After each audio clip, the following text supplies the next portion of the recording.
In this video, we're going to show you how to use the auto lap feature and the lap button feature on your Garmin watch. Both are relatively straightforward features, however, a lot of people aren't getting the full benefit of these. When it comes to a training plan or coaching, we really want to be getting as much information as possible so I can help you to get the best results you possibly can over your marathon. Now, whatever you're looking at distance-wise, even as you build up through speed work blocks at 5k, maybe 10k pace, this information becomes even more valuable, especially that lap button feature. What we're going to look at is how you can get the most data and information we can to predict your most accurate times and how you can use this and analyze this through Garmin Connect. So let's have a look at the auto lap feature first off. So I'm going to go into run settings by hitting the top button here, and then we're going to head up into the middle button on this watch, and then we're going to scroll on down to our run settings here. So we've got data screens, alerts, which again we're going to look at in other videos, but heading down to our auto lap feature here. So you can see mine is set to 1 mile auto lap. You can turn this off. Generally it comes with this turned on these days on Garmin, but they don't always. It depends on what you've used it for previously as well. Often we see triathletes not using this auto lap feature, or people who cycle a lot. It just doesn't tend to be the case. So from here we're going to go down into auto distance, so you can change this. Now you can change this to any distance, and you can do this by kilometers or miles as well. So simply scroll up or down, and again from there you can see it goes. It doesn't have massive amounts of availability of kind of adaptability here, but you can make it work relatively well for you. And then scroll down into the lap alert. You've got a few different options again here. So you can go by lap time, total times. You can basically preview how you have this as well. So when you have your alert come up, so it'll say you've done your first mile. The two options I just mentioned there are what we have here. Now you can change these in a lot of watches as well. So for instance, primary field here, you can have lap time, lap distance, lap pace. Again, loads of different information here. What I tend to have are the lap time and that total time. So this is particularly useful in racing, the total time. The lap time is quite useful, and I like because it tells me how far how long I've run in that last mile, or if I lap it early, which we're going to show you in a few minutes time, tells you how long I took to run, say, that 400 meter or 800 meter segment. You can change this. So another really good option here would be to do the lap pace. Again, though, I tend to have this on my data screens though, so personal preference here. You can choose this. This is another really good option, having the lap pace if not.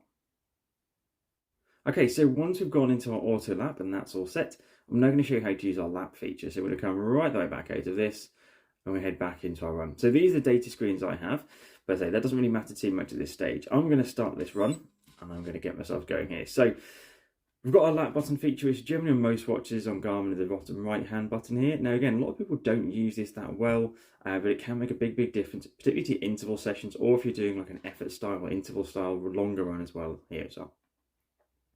So we're going to hit that bottom right button. Lap 1, 18. And because I've got this synced up with my phone, that's going to tell me the time that I've just run for that last lap, whatever that distance might be. So this gives us tons of information. I'm going to show you on Garmin Connect in just a moment's time what that then does. So next one up. Lap 2, another 15.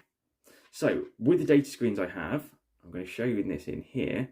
It shows us, or would show us, the last lap pace. So if I'd been moving here, it would show us the pace of that. So I mentioned a moment ago, I don't have that option on lap this screen. 3, Instead, 15. I have the total time, because I have that on the other screen there instead. So the benefit of using the auto lap feature, is that when you finish your run, you can get lots of information. So you better see some of this information on your watch. So if I go ahead and save this run, and then we can have a look at some of that data. Okay, so I've now saved the run, and it's got all our information on here. So again, you've got different screens on different watches, training effect, recovery, all those kind of things in here as well. If we go up to the top button here, we can then see all stats, and we can do it, we scroll down by laps. So we go to our laps here, and we can see loads of information, heart rate, average, or the time you've taken for each lap as well. There's loads of information you'll be able to see on Garmin Connect, but for the moment, that's what we're going to see on the watch. Okay, so let's look at the interface in Garmin Connect and what information we can glean from this. So on here, you say it's not a great display on my tablet here, however you can get the gist of it. So looking at the overall time, distance and calories, again, you can change some of those bits of information as well. So we're going to go into our main section here, so the lap section. Now this tells us the duration, cumulative time of the whole session, the distance within that lap, the average pace, average heart rate in that lap.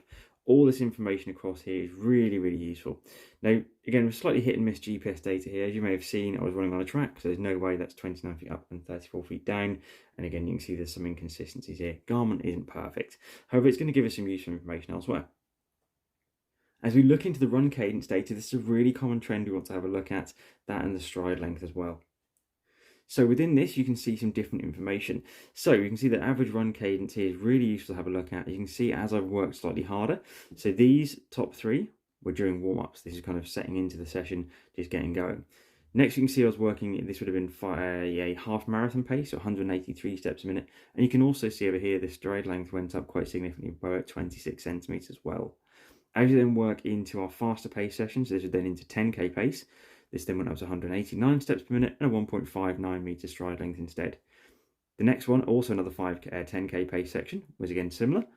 And the next one, again, very, very similar again there. So no different, more than a couple of steps per minute. And we're seeing a stride length increase being where most of that work is coming from. Equally in between, we can do comparisons of things like your stride length and your cadence for easy recovery sections as well. Again, making sure they're relatively consistent throughout the session, which in this case they are. Now again, there are some subtle features which are a little bit frustrating with Garmin. Ideally, I'd love to see these titles staying the same and you could just scroll across that, make it a lot easier. However, you can still get a lot of information out of this. So if you scroll across this, on a phone, it's much, much easier. Generally, you can scroll across much easier just with a smaller screen, but you can see from the lap and they can engage this. So as I look at your information, look at your runs on Garmin, we can see loads of information to inform what we do, whether it be from an injury prevention point of view, or seeing how you're achieving the best biomechanical advantage and movement patterns you can. Overall, this is why use of the lap button is really important and can be an incredibly useful feature when it comes to looking to progress. You don't necessarily need to work harder. If you do this, you can work smarter and see fantastic progression with minimal risk.